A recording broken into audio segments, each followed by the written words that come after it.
Esto es Más que un Pitch con Juan Manuel Astorga y Juan Pablo Silva. Un espacio para hablar con emprendedores y conocer sus historias, ideas y proyectos. Más que un Pitch, programa de Radio Infinita y el DF+.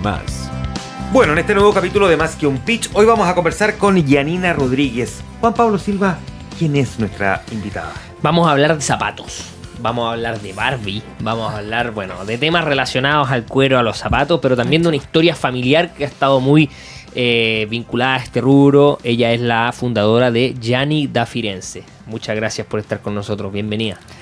No, muchas gracias a ustedes por la invitación. La verdad es que un honor estar acá hablando de mi marca y de cómo partimos en el oficio zapatero. Así que queremos que tu historia hable de tu marca, no que tú hables de tu marca. Eso es más entretenido y hace obviamente que uno empatice mucho más con la marca. Así que vámonos a esta historia familiar. Tu papá entiendo que estaba vinculado al mundo del zapato. Cuéntanos todo eso hasta llegar a lo que son hoy día. A ver, sí, mi papá partió hace muchos años. Mi papá hace como 10 años que partió hace 40. O sea, yo creo que ya llevamos como 50 años en esto, mi papá. Mi papá partió haciendo zapatos él, como una investigación propia, hacerse una hojota.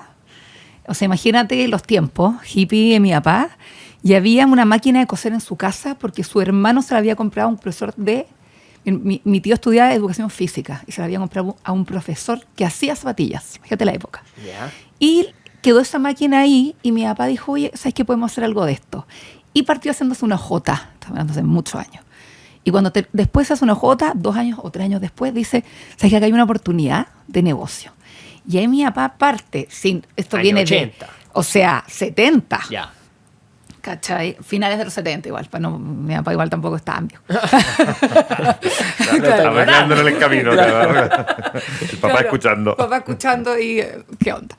Entonces en el fondo parte él, qué sé yo, y después empieza a ir a Victoria, a Barrio Victoria, a comprar cuero, a entender cómo se hacía un zapato. Al principio también hacía unos zapatos súper malos, re duros. O sea, como que casi que nadie se los podía poner y ahí empieza en el fondo a incursionar en esto. Fue de los principales zapateros en Chile, exportador, hasta en los libros de la Fedecal y todo, cuando también yo siempre digo que se exportaba más zapato que vino. O sea, en el fondo habían varios, que el otro día también lo hablaba con alguien, que hubo un grupo en ese minuto de emprendedores y empresarios que en el fondo apostó por los zapatos en Chile. Porque armaron una escuela para empezar a enseñar. O sea, en el fondo había todo un tema ahí como súper entretenido y fueron los precursores de esto, ¿ya? Y bueno, súper bien en alguna época, súper mal en otra época. También la llegada súper fuerte de la industria china y otras cosas hicieron que se complicara bastante la industria, ¿verdad? El tema de los zapatos es bien conocido también, yo creo que en Chile. Habían varias fábricas, después hoy día quedamos muy poquitas. Y yo siempre un amante del diseño. Yo estoy comercial, pero soy amante del diseño, la moda. Y partí diseñando zapatillas de colores cuando estaba en la universidad. ¿Zapatillas de colores? Sí, zapatillas de colores. Porque vi una oportunidad cuando en esa época como que no habían zapatillas distintas. Eran las típicas zapatillas como para trotar y nada más. Como que yo creo que fui visionaria hoy día que... Pero zapatillas de deporte de colores. No. Zapatillas de colores. Ya. Como zapatillas con planta, no para trotar ni nada. Una planta como... Exacto, ¿cachai? Y claro, y yo le ponía un nombre entretenido y las diseñaba yo y Luca va a la crema y no sé qué, y locura espacial y era una zapatilla súper loca. Y en el fondo partí vendiendo a mis compañeros en la universidad y después partí yendo a ferias. Esto de las car. Lo hacía ahí en la fábrica de tu papá. Esto, claro, y mi papá siempre, Yaninita, yo no sé a quién le vas a vender estas cosas. No, papá, confía así. Oye, yo después te las pago. Mi papá me hacía unos 8 o 5 pares. Y ahí partí yo como incursionando en el mundo zapatero. Desde una necesidad también en ese minuto, porque las cosas en mi casa están re complicadas. Entonces, en el fondo había que como que casi que cada uno tenía que salir a buscar cómo pagarse y financiarse sus cosas personales. Y yo ahí vi una oportunidad. Así que nada, partí haciendo zapatillas, después, estaba en la universidad, después salí de la universidad y me fui a trabajar a un banco, que eso como que nadie lo logra entender en mi vida, fue como un lapsus. No, pero fue buena escuela, no voy a decir el banco. Fue súper buena escuela y todo. Y bueno, yo ya tenía una tiendita chiquitita cuando estaba en como en el fondo de la universidad, casi poner una tienda, y la seguí teniendo mientras estaba en el banco. Y Sin seguía marca. No, con Yanía Firenze. Se llama Yanni. Ya. Yo partí, bueno, mucha gente cree que me llamo Yanía Firenze, es como un tema. De hecho, me han hecho entrevistas como con usted, Yanía Firenze. Yo no, quiero aclarar, digámoslo, que no es mi nombre. Da Firenze es la última marca de mi papá. La primera marca de mi papá fue Joao, que en el sur mucha gente quizás todavía la conoce. Y Da Firenze fue la última marca que mi papá trató de seguir vendiendo como crear marca. Pero ya las cosas estaban muy complicadas, entonces como que en el fondo no lo pudo hacer. Y cuando yo empiezo a entrar a esto, de empezar a diseñar y todo, me acuerdo conversando con unas amigas, me dicen, oye, ¿y por qué no le poní Yanni Da Firenze? Pues? Como tú y tu papá, como diseño y tradición zapatera, y queda como mi apellido, y era como súper italiano, mi mamá es italiana, pero fue como, ¿sabes qué me gusta? Y ahí parte este Yanni Da Firenze, y en el fondo era yo y mi papá unidos, en el fondo con la tradición y como estos nuevos aires de diseño y qué sé yo. Y nada, pues, y ahí ya, bueno, después trabajé un rato en un banco. Y ahí, cuando yo me meto a trabajar al banco, trabajé como un año, y ahí mi papá estaba sumamente complicado. Las cosas estaban como... Ya mi papá no había vivido como quiebras como tal, pero se había como complicado mucho el tema. Había tenido que vender propiedades, bueno, fue súper duro en esa época.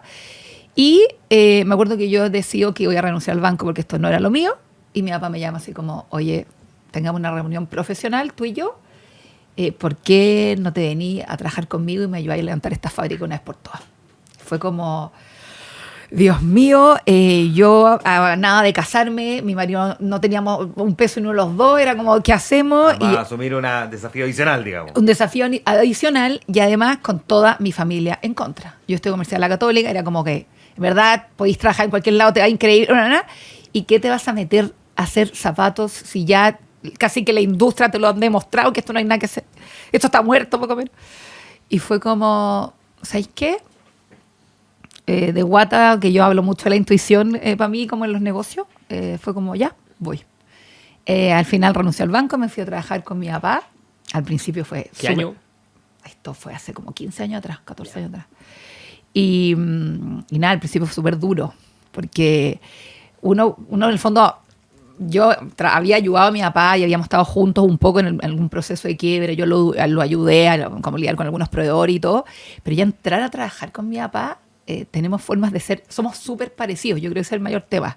Somos sumamente parecidos, y aquí era yo tratar de imponer cosas nuevas, mi papá diciendo, y yo que hice todo esto, y tú vienes con todas estas ideas nuevas. Entonces, como que al principio costó, y al final como que logramos llegar como a un acuerdo en donde, mira, no 100% yo tengo la razón, pero papá, tú tampoco 100%, entonces, por favor, hagamos algo en común. Bueno, y así se fue dando.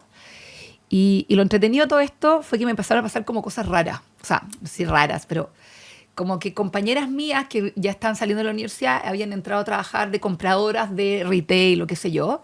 Entonces me empezaron a llamar porque yo hacía ventas nocturnas cuando estaba en la universidad. Con mis tienditas así, que queda como en Rato Sánchez, no sé qué. Y empiezan a querer que les haga sus zapatos. Lo primero fue umbrales, que tengo una amiga que trabajaba ahí. Y fue como, oye, Yanni, ¿sabes qué? Entré a comprar umbrales, necesitamos un proveedor nuevo, te tinca, listo. Yo empecé a hacer los zapatos, porque cuando yo entro a la fábrica, básicamente, digo, mira, bacán la marca personal, o sea, mi marca en el fondo de zapato y todo, pero acá no hay capital para hacer nada. Nadie nos presta un peso. Entonces, yo necesito levantar esta fábrica. Y la única forma de levantar la fábrica era fabricándole a otros. Y que me pagaran en el menor plazo posible, porque ya estaban un montón de como leyes pyme y qué sé yo. Que fue una de las cosas que también complicaron a mi papá en su época. O sea, tú pagabas a 60 días y te pagaban a 90 días. O sea, no había calce, ¿cachai? Bueno, y ahí, lo entretenido de toda esta cuestión, es que finalmente empiezo a tener como toda estas compradoras conocidas, y ahí empiezo a entrar en el fondo un poco a este mundo más de retail para lograr sacar a la fábrica como un poco de donde estaba.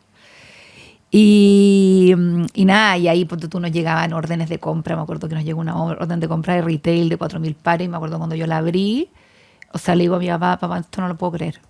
O sea, a mí se me caían las lágrimas. Yo soy súper llorona.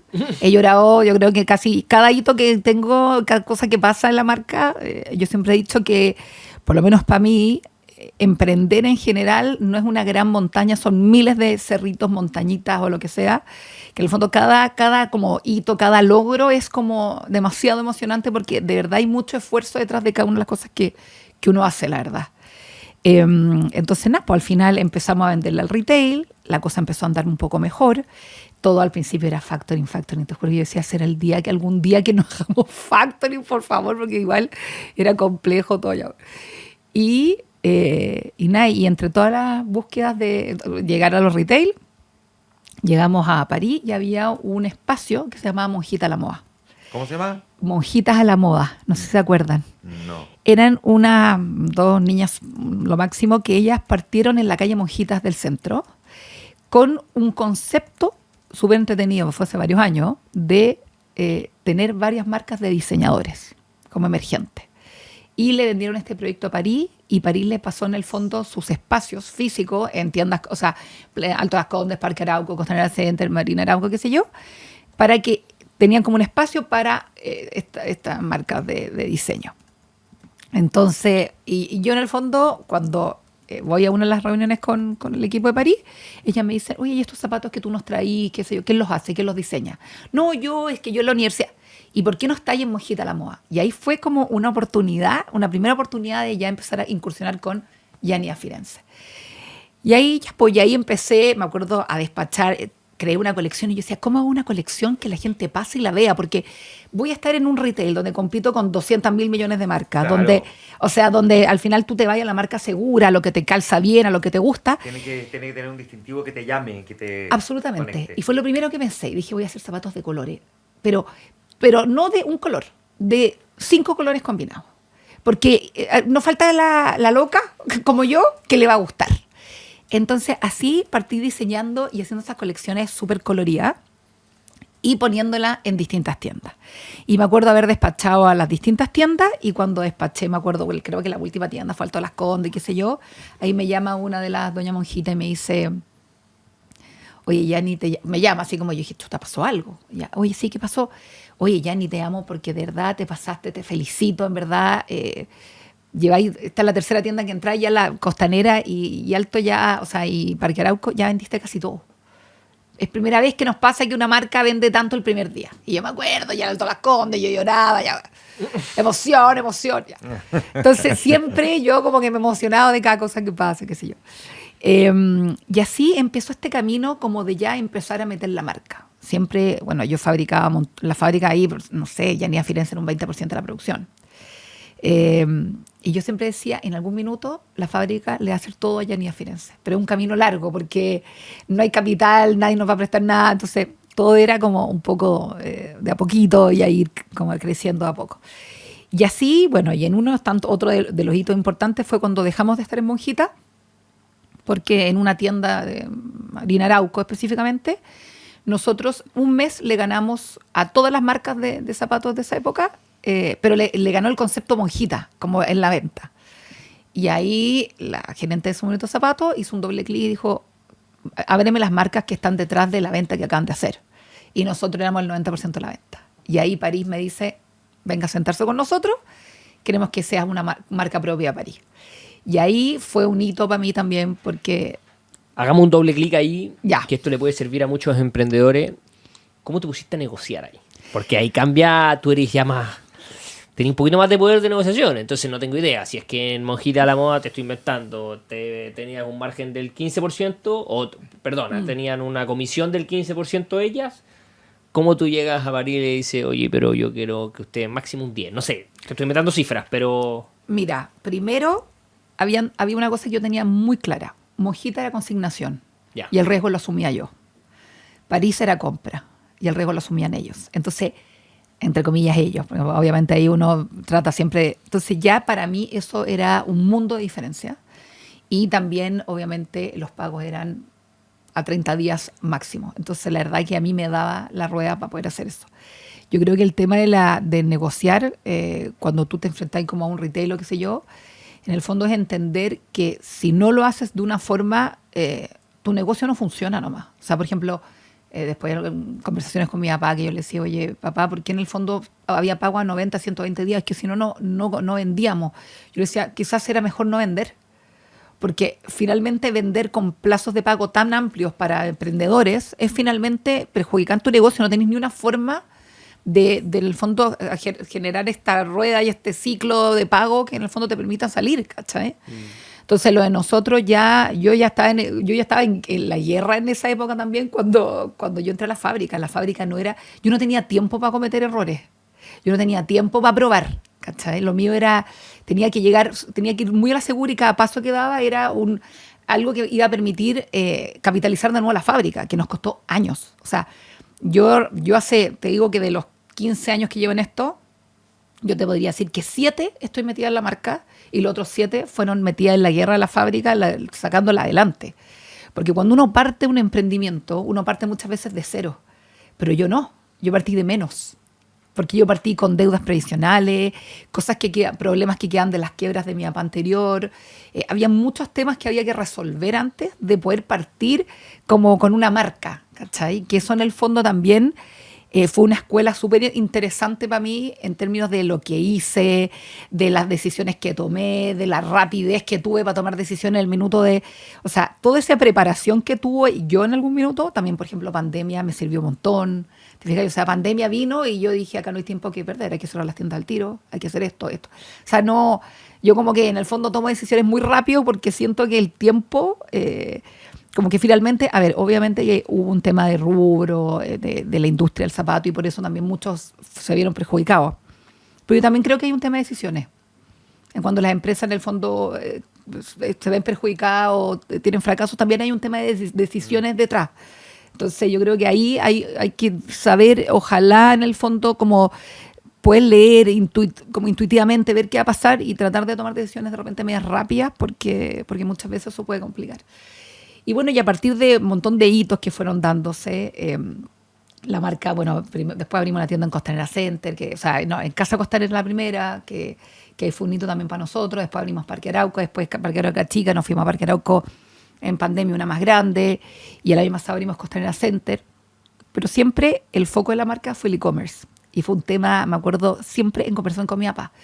No sé cómo, porque yo con mi papá me llevo súper bien igual, pero siempre igual. O sea, a pesar de lo que dijo ahora, porque pareciera que casi que somos un puesto, pero no sé cómo vas a vender un zapato por internet. O sea, eso ya ni los zapatos se prueban, se tocan. Ay, papá, obvio que se puede. Y me acuerdo cuando entró Dafiti, que nos compró zapatos, nos fue a consignación. Me acuerdo que ese día yo puse unos zapatos muy locos. Me acuerdo que se llamaba Cerceta y un zapato que tenía como 4 colores. Era como camel, con verde, con amarillo, con naranjo. Era una locura. Mi papá obviamente me decía, obviamente, zapato, no sé quién te va a comprar esa locura. Me acuerdo que ese día se vendieron 11 pares de ese modelo. Y así de otros. Y yo te juro que me acuerdo que antes la bodega de cuero era negro y café. Hoy día tú vas a la fábrica nosotros, que queda acá súper cerca. Y es una bodega que tú sí, es que por favor paremos este nivel de color. Es fucsia amarillo, o sea, y es fucsia en 5 tipos, es rojo en 5 o 10 tipos. O sea, todo tiene mucho colorío. Y en el fondo un poco creo que seguimos también en un oficio que la gente hoy día cada día valora más. Yo creo que empresas como las nuestras están teniendo como un foco nuevamente, porque la gente hoy día está buscando cosas distintas, productos distintos. El otro día leía, que yo no sé si estoy metida en eso, pero leía mucho de como los negocios aburridos que hablan hoy día. Claro, los boring business. Los boring business. En Estados Unidos, mucho. Y que tienen que ver, no sé si directamente con lo nuestro, pero yo creo que un poco sí. Lavanderías, panadería. Sí, nosotros somos la zapatería, ¿cachai? Que te hace el zapato a 10 minutos de tu casa. Algo que para muchos quizás es súper extraño. Y la verdad que ha sido todo lo que se ha ido construyendo en términos de marca, desde el oficio zapatero, el hacer un zapato distinto, de súper buena calidad, a un precio bastante asequible dentro de lo que cuesta fabricar acá. Yo creo que nos ha permitido hoy día tener una marca que cada día suena más y que somos intereses de un grupo como, que me imagino que me lo ibas a preguntar, como Mattel. Sí, pero esa anécdota la quiero dejar para el final. Para después sí, porque de lo dijiste al principio algo nombraste de Barbie, pero... Claro. Ya. Es que yo sé que porque yo vengo dateado que hay un vínculo, pero quiero hacer mucho énfasis en eso y nos va quedando poco tiempo de este primer bloque. Entonces, lo vamos a dejar para el segundo Sí, bloque. no, lo que quieran. Ahí me pueden ir.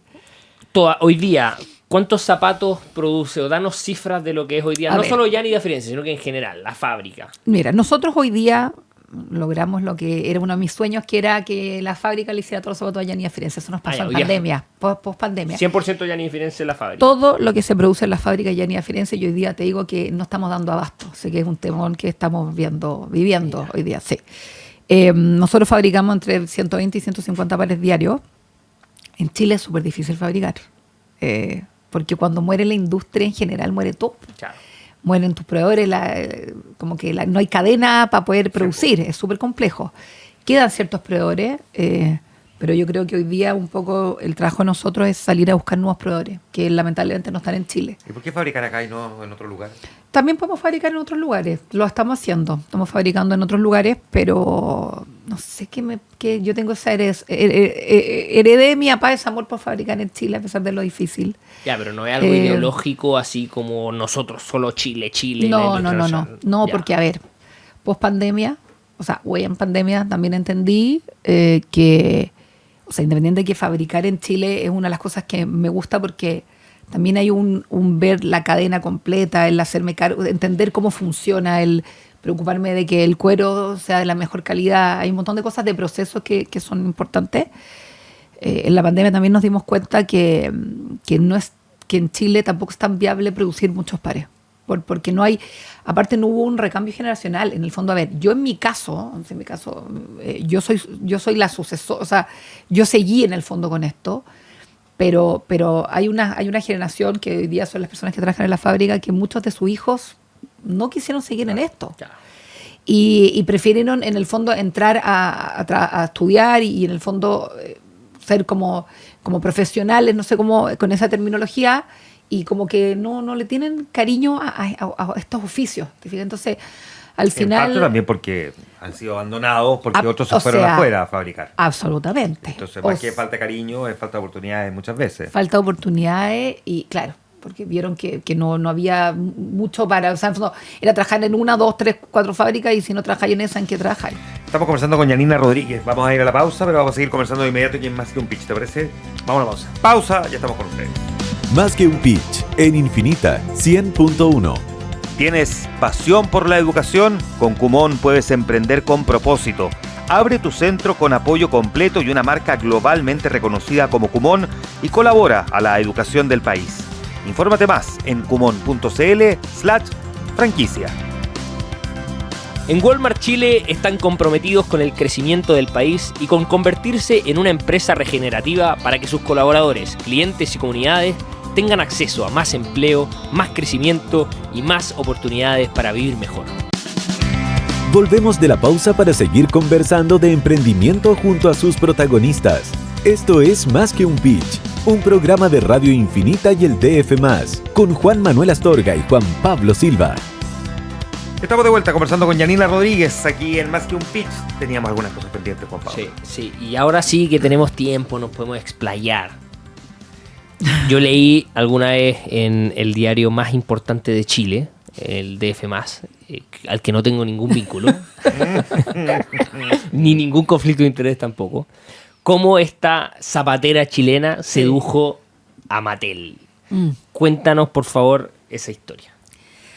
A ver, esto partió el año pasado con un mail que me llegó primero me escribió una de mi equipo. Yo estaba de vacaciones. Me había de vacaciones, de vez en cuando me tomo vacaciones.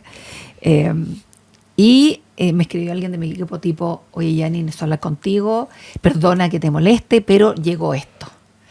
Y veo y me reenvió un mail como de alguien de Mattel, que salía @Mattel. O no escribieron de Mattel o algo así, me dice. Yo le dije, ya, pero May, lo más probable es que esto sea mentira. O sea, yo nunca me lo creí. Yo, pero verificaste, tiene 2T. Sí, tiene 2T, Mattel, Gianni, ya lo vi todo. Onda, por favor, créeme lo que te estoy diciendo. Nos llegó esto, qué sé yo, pum, pam, pum.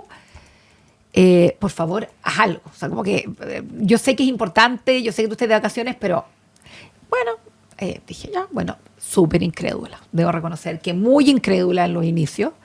Y veo un mail y escribo desde mi mail y pongo, oye, mira, nos llegó un mail tuyo, yo estoy de vacaciones, pero a la vuelta feliz de Oye, mira, tranquila, no te preocupes, escríbeme la vuelta y nos juntamos. Escribí a la vuelta, todavía incrédula, y llego a la oficina de acá de Mattel Chile, me invitan a, oye, ven en 3 días más, no me acuerdo, partí con mi marido, que somos socios, y me acuerdo que yo iba en el ascensor y yo decía, aquí voy a llegar a una oficina donde no va a haber nada, o sea, siempre incrédula con este tema de que me habrían llamado de Mattel.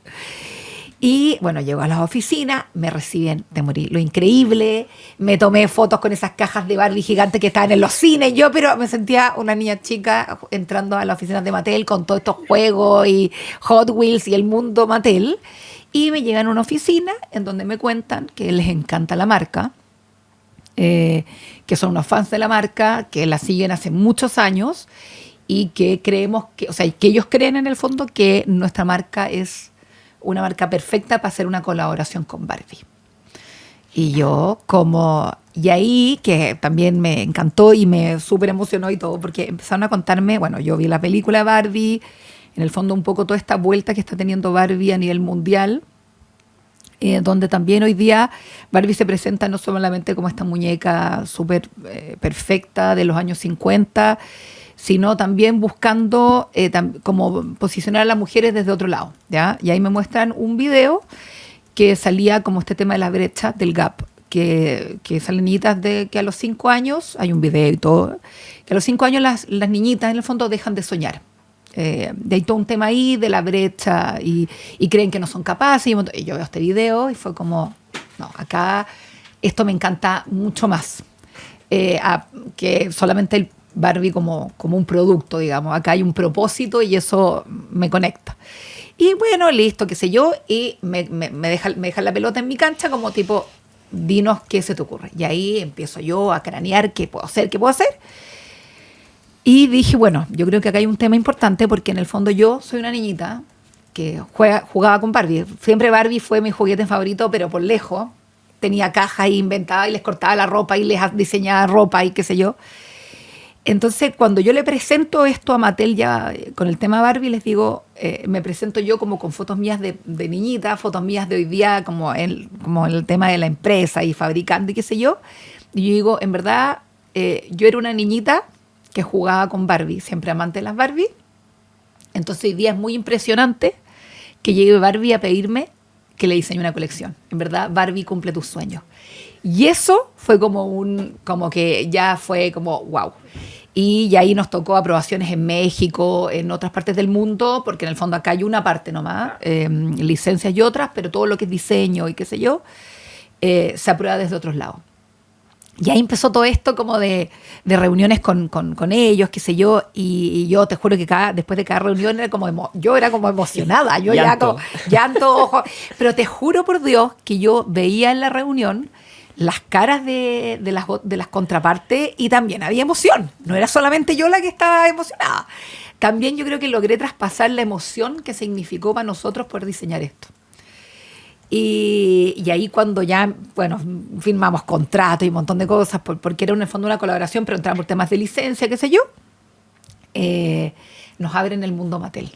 Como ya, ahora que ya está todo firmado, en principio fue eso y después ya teníamos que entrar a diseñar de acuerdo a una guía de estilo.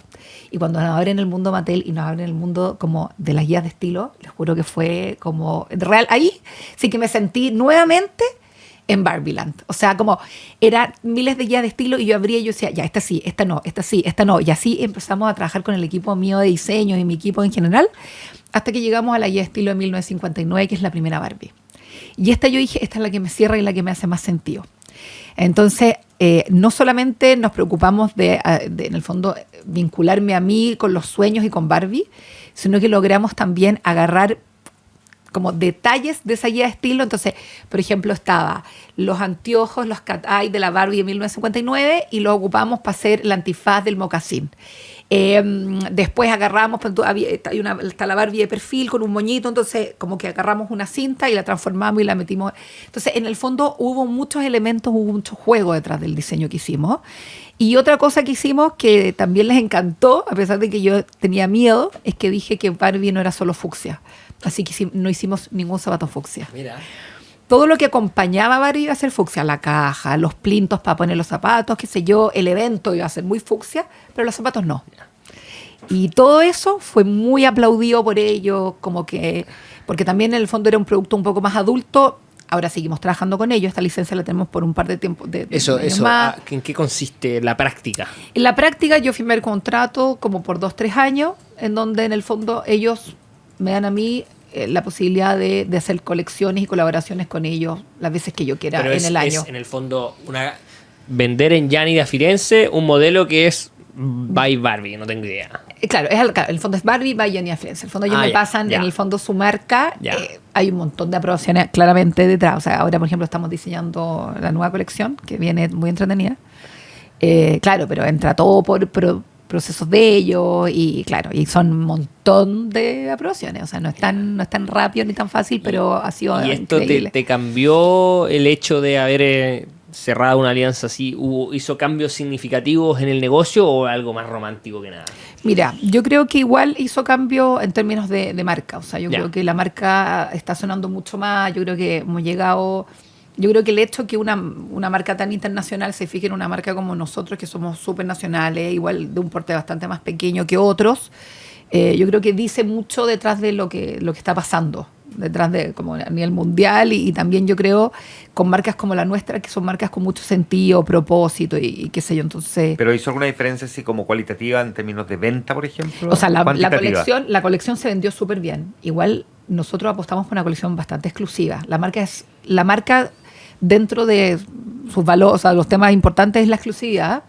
Entonces es una colección que se hicieron, no sé, 400 pares, no hubo más, entre todos los productos que se hicieron. Entonces es una colección súper exclusiva. Entonces obviamente que no fue bien con la colección, pero te digo que si yo te digo una colección que son 400 pares, tampoco es que me va a marcar la diferencia en el claro, año. claro.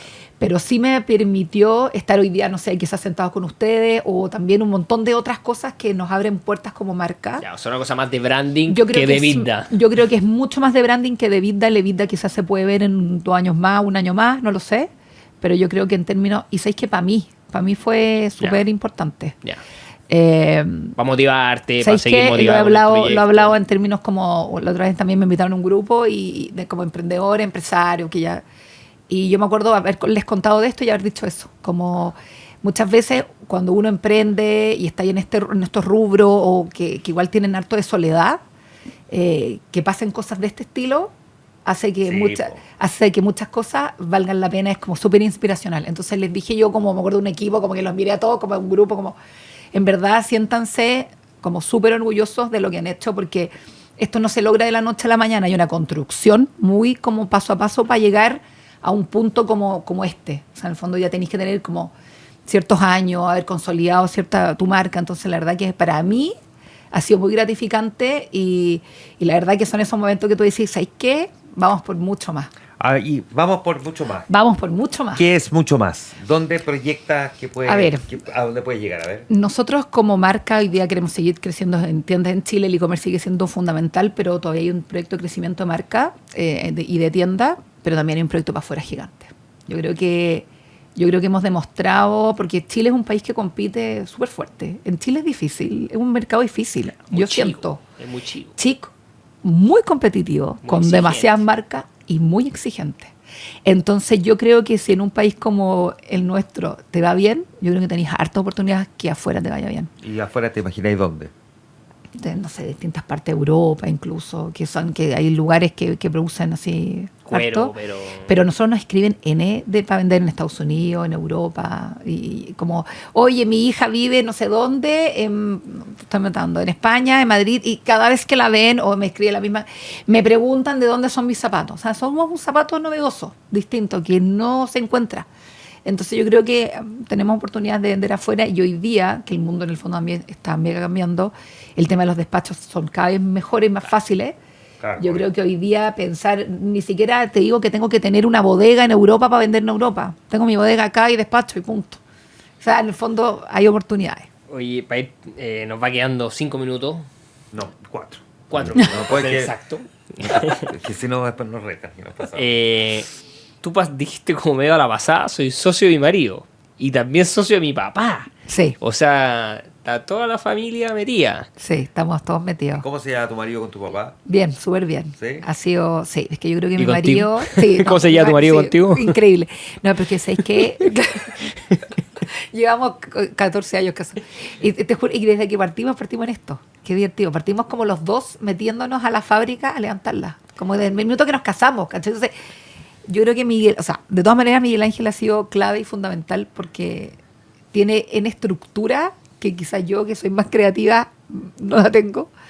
Y hemos hecho un súper buen equipo. O sea, yo creo que también un poco por eso estamos hoy día... En esa construcción del equipo, danos guías para alguien que pueda estar escuchando, que le pueda servir, en el fondo, cómo llevar una relación societaria con tu papá y con tu marido, que son probablemente las dos personas que más ves en la vida, Sí. sin ser socios. Totalmente. Entonces, ¿qué cosas han hecho ustedes bien o qué han hecho mal para que esto funcione? Yo creo que hacer mal es de repente llevar las conversaciones de fábrica y etcétera a temas familiares, como eso no se hace y eso decidimos no hacerlo.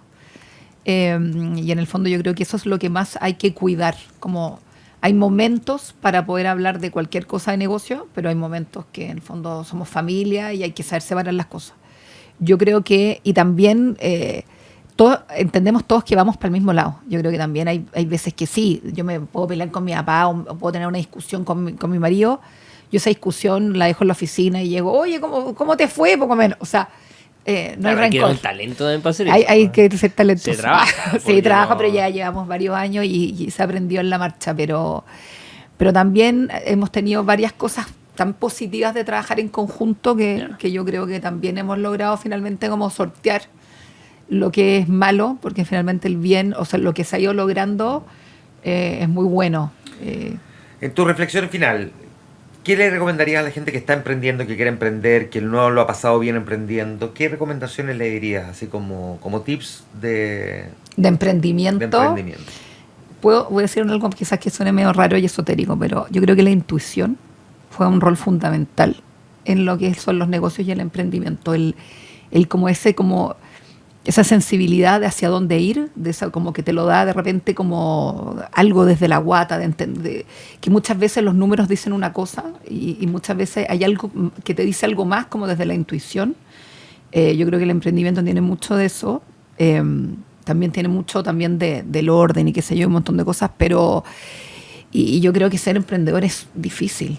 A mí me ha pasado muchas veces que hay amigos que me dicen, me encantaría emprender, pero no sé en qué. Yo le digo, no emprendáis. Porque el emprendedor es el que no tiene tiempo para hacer todas las cosas que se le ocurren. Porque es mucho de ideas constantes, de guata, de constantemente estar pensando. Veo oportunidades donde otros no ven, es salir a constantemente estar buscando. Yo creo que hay mucho de eso en el emprendedor y que es un camino sumamente difícil, pero muy gratificante. Yanina Rodríguez, gracias por venir a conversar con nosotros a Más que un Pitch. Feliz, muchas gracias a ustedes. Te pasaste. Esto fue Más que un Pitch con Juan Manuel Astorga y Juan Pablo Silva, periodista de DF, en Infinita, de lunes a viernes de 5 a 6 de la tarde. Hablamos con emprendedores para conocer sus historias, ideas y proyectos.